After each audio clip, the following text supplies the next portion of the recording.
up, Loud and Proud fam? I hope you guys are having an amazing day. I'm actually out here with my dad and my brother. We are getting ready to go over to our property. Gonna just have a good relaxing evening with the family over there. We're probably gonna get a little bit of work done as well. But what we're gonna try to do today, because it's kind of short notice and I'm getting a little bit behind on my video thing, so we're gonna try to do a video on the 7.3 today because I've got a lot of people who have requested this actually. So we're just gonna do it. Seemed like the right time to do it. We're gonna be taking the truck over anyway. So basically what we're gonna try to do is mostly just go over the Edge programmer that's on the truck, how it works, the different settings, some stuff like that, and maybe get a little 7.3 action for you guys. We're gonna get on with that right now, see what you guys think. Okay, so my dad just had to turn the truck off, so we are going to try to do a 0 to 60 time on this as well. And basically he's gonna show you how we tune it to, set up the tuner for race mode. Right on. So one of the things you'll notice is we have just on this top of the dash here this little holder, and then this thing here does come out because you can take this apart just by this little switch back here, and you can actually plug it into the computer through USB. There's a little connector here right through there, and so you can make custom tunes and so forth. I've never done that, so I just leave it plugged in. And the way that it basically works here then is you take it and it plugs in right down here to the computer where it says the Edge. And so if you don't want to use it, you just unplug it, it goes back to stock. Or if you do plug it in, then you're basically ready to tune it here. Now what you'll do is when you go in here, you basically, if you want to enter in, you just hit enter. And then it basically gives you instructions here, which is basically just follow. I'm going to go into the menu setting, and then you can kind of see on here, there's a little section that says power programming. So we just hit the enter. It comes built in with the towing, the race, and the extreme. I currently have it in towing mode because we had the gooseneck hook up to it. But now what I'm going to do is I'm going to just take it down to the race mode. And then once it's down there, I'm going to go ahead and hit start. And then it just wants to confirm that you want to do that. Create a custom program. I have it as no. And then so you turn your key off and you just follow the instructions where it says now turn on, just don't start it. So now it's going to go through, unlock the computer, and it goes through a series of 4 different steps. Now one of the things that I've learned with this is that because it is going through and it's kind of reprogramming parts of the computer, I usually try to do this in a place to where, like, if I know I'm going to change this, I do it at home so I'm not somewhere if something would screw up somehow, then my truck's not stranded or have any different problems. And maybe I don't even need to do that. That's just a precaution I usually take. It goes through the process. This whole process generally takes a few minutes. I usually allow for 5 minutes or so, but I've never really timed it, to be honest with you. If I know I'm going to do this, I just usually kind of start the process, load up the truck or do what I'm going to do, and then come back and it's usually ready. So it's going to go through steps 1 through 4, and then once it's done, we'll walk you through the rest. We're just wrapping up basically this last step of the 4 to 4. It's only got a couple percentage left until we're ready to go. Program is complete. You may now start your engines. Now we just go back to basically the menu button. It takes in, you can see where now it's on program setting 2, which once again has to do with the race mode. So this is usually if I'm just driving around town, this is what I put it in. It handles well. Extreme mode is usually around 100 horsepower increase. This is probably closer to an 80 horsepower increase, roughly in that area. So let's get it on the road and see what it does. So what do you think the truck is? I guess I can ask you this question when we get in the truck.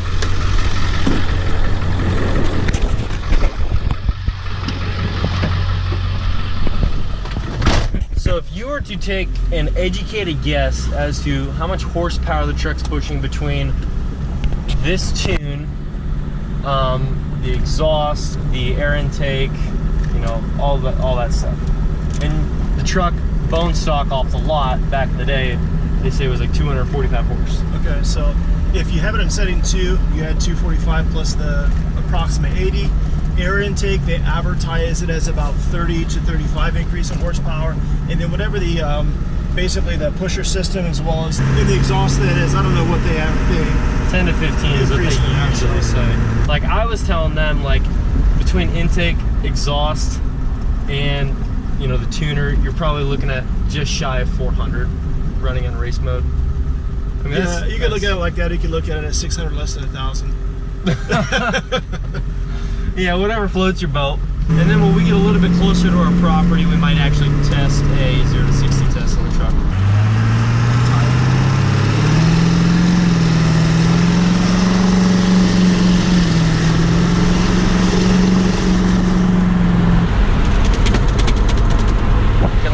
those seat belts slapping. Now, what's the fastest you've ever had this truck? Because I had a guy ask, and I told him I didn't recall we've ever had him over 100, but I don't know. It was close. I had it close to 100, and I'm a pretty conservative driver, but I had to follow an ambulance. There's a family member in the ambulance, and so I had no idea ambulances could go as fast as they do. So as big in box as they are. So at the time, but they are Fords, so yeah, usually. That's right. Yeah, and they're diesel too. But so I had basically a different set of tires on this, and they were ready to be replaced. And so I'm driving on the highway, and I had it probably 90, 95 miles an hour, just cruising behind this ambulance.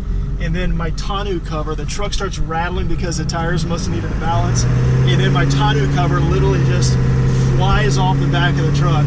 So, but that was the fastest I've gotten going, was about 95, close to 100. and that's probably the fastest we're ever gonna take this truck. Yeah. Gonna try to film this 0 to 60 here. Ready to roll? Yep.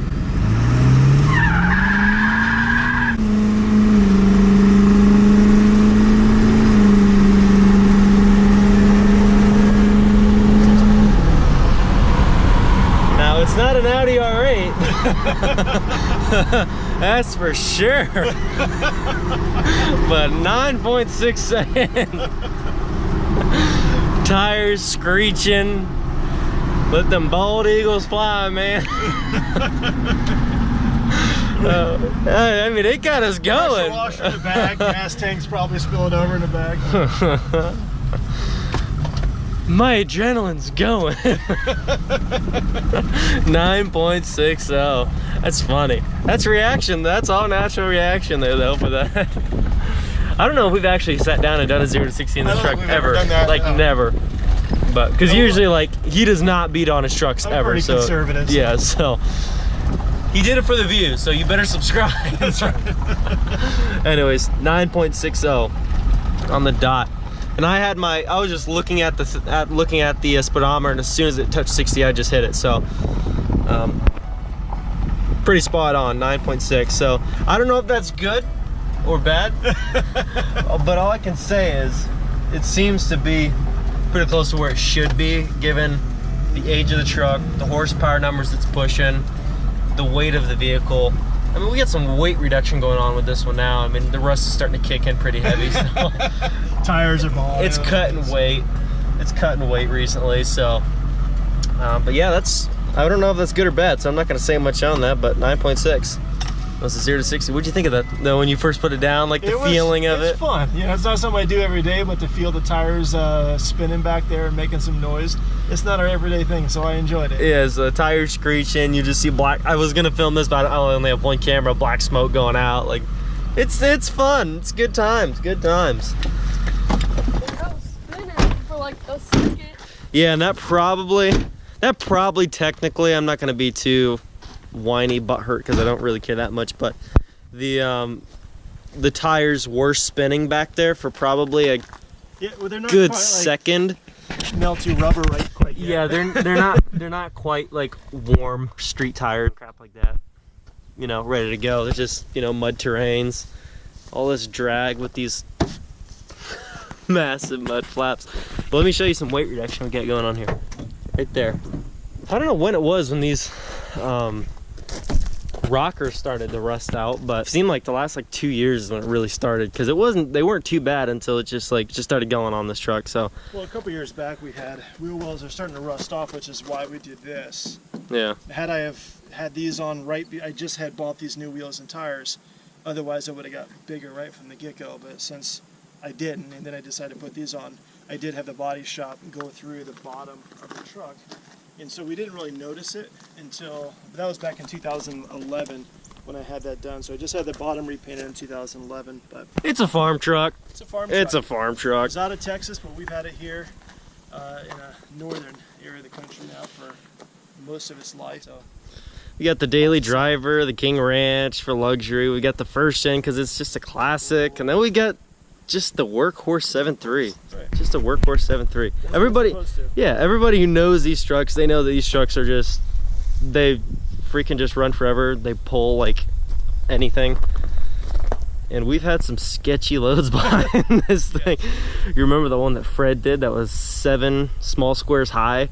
Or 8, I don't know what it was, but that was sketchy. That was really sketchy. I think it was about close to 275 square bales of hay. And it was a little bit, he stacked it and it was a little bit leaning too. We only drove 150 to 180 miles with our load that was making everything squeak. Yeah, we had to get off on the ramp like 2 or 3 times, check, and we're like, okay, are we sure it's good? Are we sure? Too, when we didn't have our own trailer, so we were borrowing the neighbor's trailer, and we had that thing loaded down. Yeah, it's funny. Off of the dovetail. Oh, we'd never do that with our own trailer. Oh no. No, but we didn't really ask the guy or tell him. He just kind of said, I'm loading down as much as I can, and he'd been doing that for years. He's like, oh, I got you. I'm gonna load this thing down. Oh, he did. He did for sure. Give you a little look at the first gen here. Everybody loves to get a little daily dose of first gen. Except it's not a daily thing, sadly. Got the trailer there a couple times. The forks.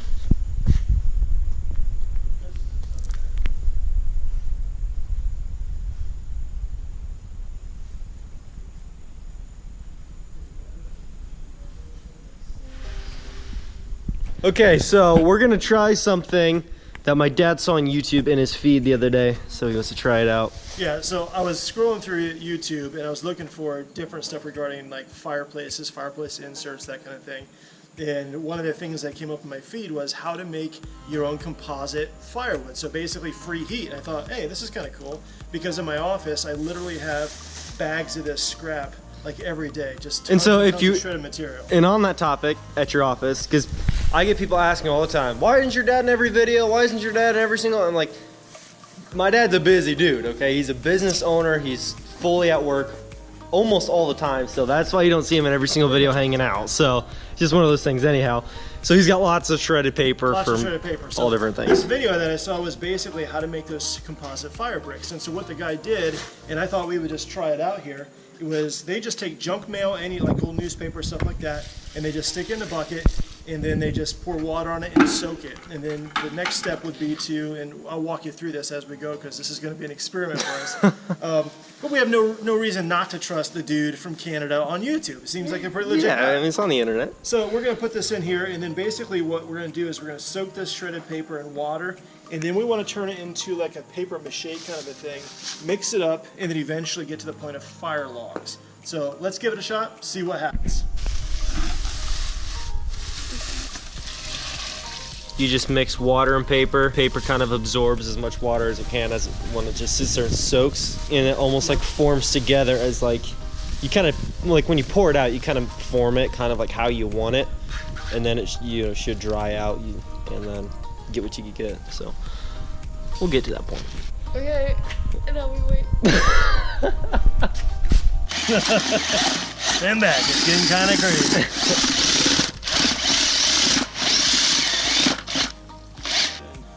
What we'll do, backside is, it's stuck.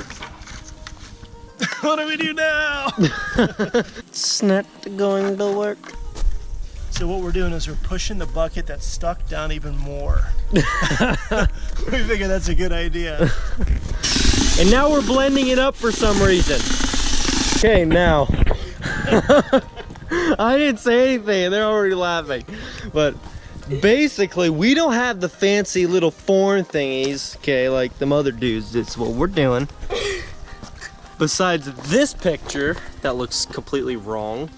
Looks like a couple of testicles. Anyways, what we're doing now is we're forming this paper into the shape that we want. So we're just kind of condensing it, almost like those small, like fire starter logs or fire logs that you can buy like at Menards or wherever the heck you buy them, or Walmart. Basically, that's what we're trying to form them to, that size. And then they should just sit out here in the sun, dry. And next thing you know, something to warm your little cabin or your living room or wherever you want to burn them. I don't care. We don't care. Wherever you want to do it, just have a good time. If it works. Now, those ones look a little bit nasty, okay? Yeah, a little bit like cat puke. Looks like dog vomit, but... Looks like a kid who ate a bunch of Lucky Charms. Oh, it does. He's like, looks like somebody ate a bunch of Lucky Charms. It freaking does. It's so nasty. That's gonna probably be a wrap before this gets out of hand. But he's forming more little fire starter balls or something like that. You know, 'cause I don't know what he's doing. you like to try to start fires with edges. So I figured a ball is the best way to do that. Like the edge of it. I don't know where it is. I hope you guys enjoyed that video. It's kind of just some truck footage, also just some good downtime with the family. So if you have not joined the family yet, please hit the subscribe button. We'd love to have you along for this journey, growing every single day by the hundreds, and I would love to have you guys join along. Thank you so much for watching. If you did enjoy the video, definitely leave a like. Leave your comments below on what you thought. Subscribe if you have not, and I'll catch you tomorrow. Thanks. Doing what I love, going day to day, but I know it takes time and I'm patiently waiting. Sometimes I contemplate, cause one day you feel so close and the next is out of sight. But I know I gotta hold on tight to go back to just going out every night. Like if I'm about to let it go now, I can live alright, live a normal life, doing 9 to 5. But I know I'm more than that. I gained this skill, wasn't born with that. At the end of the life, it's a memory.